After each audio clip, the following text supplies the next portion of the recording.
오늘은 은퇴자들을 수십 명 이상 만나며 공통적으로 느낀 한 가지 진실을 이야기하려 합니다. 바로 노년에 일은 업무가 아니라 루틴이라는 사실입니다. 많은 분들이 이를 떠올리면 고생, 스트레스, 시간 구속을 먼저 생각합니다. 그래서 은퇴할 때 가장 먼저 하는 말이 이제 좀 쉬어야겠다입니다. 하지만 문제는 바로 그 쉼이 오히려 노년의 삶을 급격히 무너뜨리는 결정적 계기가 된다는 점입니다. 실제 사례로 들어가 보겠습니다.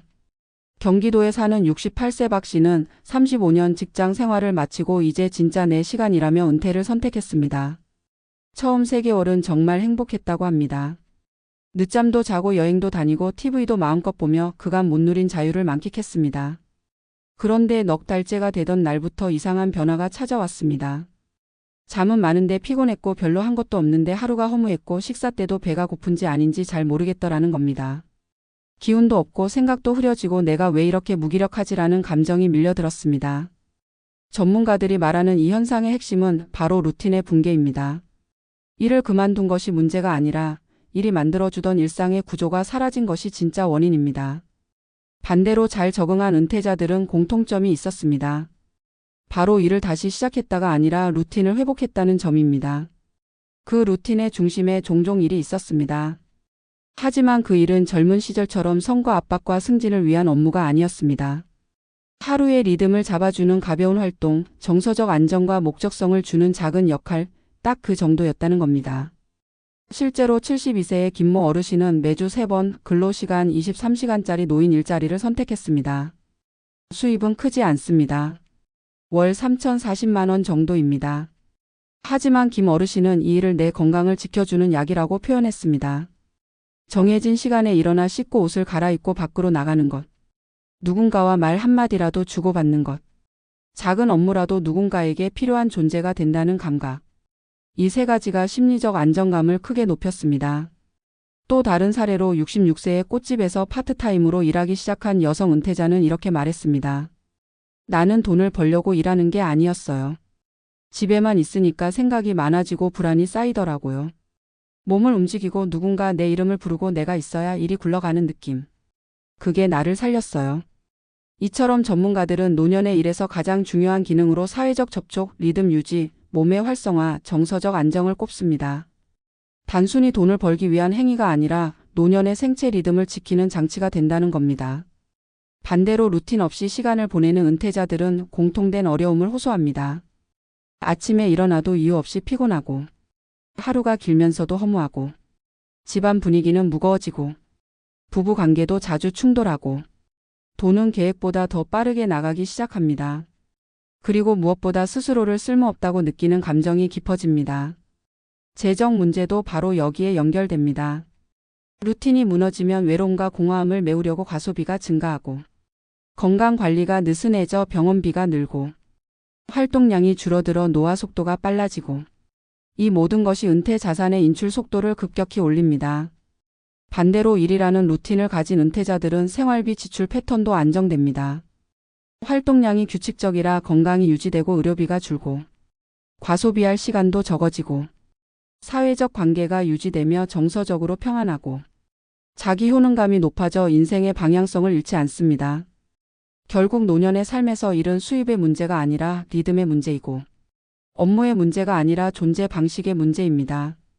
성공한 은퇴자들은 일을 선택한 것이 아니라 루틴을 선택했고, 그 루틴이 하루를 잡아주면서 삶 전체가 안정되었습니다. 지금 이 영상을 보고 계신 분들 중 은퇴를 앞두거나 이미 은퇴하신 분들이 계실 겁니다.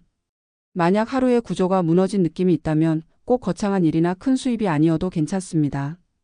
단 몇 시간 작은 역할, 가벼운 활동이라도 나를 밖으로 이끌어주는 루틴을 만드는 것이 핵심입니다. 은퇴란 일의 끝이 아니라 루틴 재설계의 시작입니다. 그 루틴이 건강을 지키고, 재정을 안정시키고, 심리를 회복시키고, 삶의 의미를 되돌려 줍니다. 성공한 은퇴자들의 공통점은 단순합니다. 일을 한 것이 아니라 살아가는 박동을 다시 찾았다는 것입니다. 여러분도 그 박동을 잃지 않기를 바랍니다. 노년의 일은 더 이상 젊은 시절의 업무가 아니다. 은퇴 이후의 일은 삶의 중심을 잡아주는 루틴이자 하루의 리듬을 되살리는 장치다. 이 단순한 사실을 이해하지 못하면 은퇴 후 가장 먼저 무너지는 것은 돈이 아니라 삶의 구조이며 이 구조의 붕괴는 심리와 건강, 나아가 사회적 관계까지 연쇄적으로 흔들리게 만든다. 실제로 많은 은퇴자들이 일이 힘들어서 그만뒀다기보다 일이 사라지고 나니 내가 무너졌다고 고백하는 이유도 바로 여기에 있다. 직장이라는 조직은 단순히 월급을 주는 곳이 아니라 하루의 시작과 끝을 정해주는 질서를 제공하는 공간이었다. 그 질서가 사라지는 순간 사람은 생각보다 빠르게 무너진다. 기상시간이 흐트러지고 식사시간이 불규칙해지고 움직임이 줄어들면서 몸의 생체 리듬이 헝클어지기 시작한다. 여기에 더해 사회적 접촉의 빈도가 급격히 줄어들면서 심리적 공백과 정체성의 상실감이 찾아온다. 이 과정은 조용하지만 치명적이어서 자신도 모르게 무기력의 늪으로 빠져들기 쉽다. 경기도에 사는 은퇴자 박 씨의 사례는 이를 단적으로 보여준다. 은퇴 초반의 자유는 달콤했다. 하고 싶은 일을 하며 살 수 있을 것 같았고 수십 년간의 고생에 대한 보상을 충분히 누리는 듯 했다. 그러나 몇 달이 지나자 그의 일상은 무너졌다. 특별한 일이 없음에도 피곤했고 해야 할 일이 없는데도 조급했다. 여유롭게 보내는 하루가 오히려 무거웠고 자신이 어디로 가고 있는지 알 수 없다는 감각이 그를 괴롭혔다. 건강도 미묘하게 흔들리기 시작했다. 수면의 질이 떨어지고 식욕이 불규칙해지며 체력이 눈에 띄게 저하됐다. 무엇보다 그는 자신이 하루 종일 아무 역할도 하지 않는다는 사실에 깊은 공허감을 느꼈다. 경제적 여유가 있음에도 복지센터에 가는 노인들을 보며 막연한 질투와 불안을 느끼기까지 했다고 한다. 자신만 시간이 멈춰버린 것 같았고 세상과 단절된 듯한 고립감이 밀려들었다. 전문가들이 이 현상을 설명할 때 가장 먼저 언급하는 단어는 루틴이다. 루틴이란 반복되는 일상 속의 구조이며 인간의 생체 리듬을 떠받치는 중요한 틀이다. 일터는 단지 업무를 수행하는 장소가 아니라 루틴을 형성하는 가장 강력한 장치였다. 아침에 일어나 준비하고 정해진 시간에 출근하고 동료와 대화하며 일정한 리듬으로 하루를 보내던 구조가 사라지자 생체 리듬은 곧바로 흔들리기 시작한다. 이 흔들림은 단순한 불편함을 넘어 우울감, 무기력, 자기 효능감의 저하로 이어진다. 반대로 루틴이 유지되는 노년은 전혀 다른 양상을 보인다. 서울에 사는 칠순의 김 씨는 월 수입이 크게 줄지 않았음에도 은퇴 후 심리적 불안과 무기력을 경험했다. 그러던 중 동네 도서관에서 일주일에 몇 시간씩 도서를 정리하는 자원봉사를 시작했다. 수입은 없었지만 그의 삶은 급격히 안정되기 시작했다. 정해진 시간에 외출하며 자연스럽게 생활 시간이 고정됐고 사람들과의 대화가 늘면서 정서적 안정감이 찾아왔다. 자기에게 주어진 작은 역할이라도 수행하는 과정에서 활력이 생겼고 하루의 박동을 느끼기 시작했다. 그는 나는 돈을 벌기 위해 일하는 게 아니었어요. 움직이면 살아있다는 느낌이 나고 누군가 나를 기다린다는 사실만으로도 삶이 달라졌어요 라고 말했다. 또 다른 사례로 은퇴 후 체력 저하와 우울감을 동시에 겪던 여성 은퇴자는 동네 꽃집에서 파트타임으로 일하기 시작했다.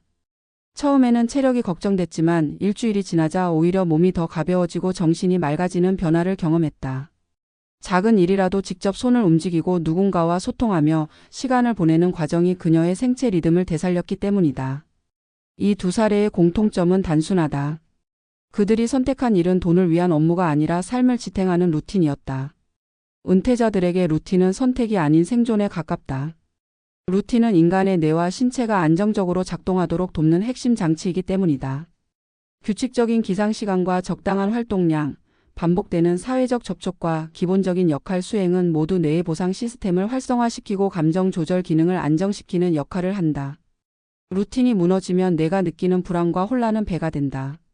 반대로 루틴이 유지되면 뇌는 안정감을 느끼고 이 안정감은 신체적 활동과 사회적 교류로 이어지며 노년의 삶 전체가 균형을 찾게 된다.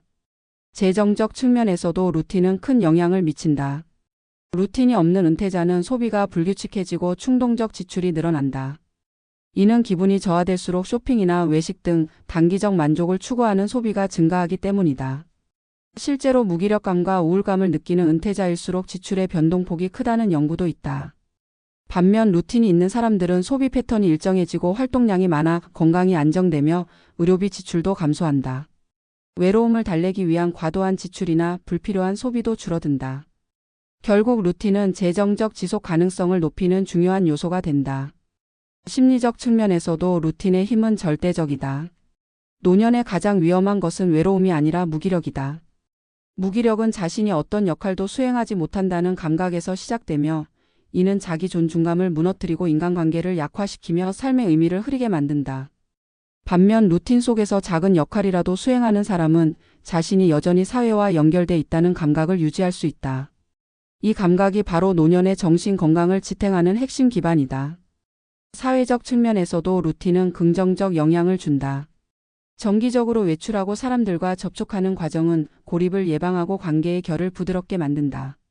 은퇴 후 배우자와의 갈등이 심해지는 이유도 루틴의 부재에서 시작된다. 하루의 구조가 사라지면 두 사람의 생활 패턴이 충돌하고 불필요한 대화와 갈등이 증가한다. 반대로 각자의 루틴이 정립되면 서로의 시간을 존중하게 되고 관계의 안정성이 훨씬 높아진다. 노년의 일은 선택이 아니라 루틴이다. 이 말의 의미는 단순히 일하러 나가라가 아니다. 자신을 움직이게 하는 구조를 갖추라는 뜻이다. 그 구조는 봉사활동이어도 되고 작은 파트타임이어도 되고 동네 모임이나 취미활동이어도 된다. 중요한 것은 루틴이 삶의 박동을 만들어준다는 사실을 이해하는 것이다. 은퇴 이후 성공적으로 적응한 사람들의 공통점은 명확하다. 그들은 이를 통해 돈을 벌기보다는 루틴을 통해 삶을 지탱했다. 루틴이 하루를 잡아주고 하루가 다시 삶을 잡아주며 그 삶이 자신을 지탱하도록 도왔다. 결국 노년의 성공은 돈이나 경력의 문제가 아니라 박동의 문제다. 자신만의 박동을 유지하는 사람은 어떤 환경에서도 무너지지 않는다. 이 글을 읽고 있는 분들이 있다면 한 가지 질문을 스스로에게 던져보길 바란다. 내 하루를 움직이게 만드는 박동은 무엇인가? 그리고 그 박동을 잃지 않기 위해 나는 어떤 루틴을 만들 수 있는가? 은퇴란 쉼의 시작이 아니라 루틴 설계의 시작이다. 결국 노년을 건강하게 견디는 사람은 크게 가진 사람이 아니라 꾸준히 움직이는 사람이다. 일을 선택하는 것이 아니라 삶의 리듬을 선택하는 사람이다. 오늘 하루의 작은 루틴이 당신의 노년 전체를 바꿀 수 있다.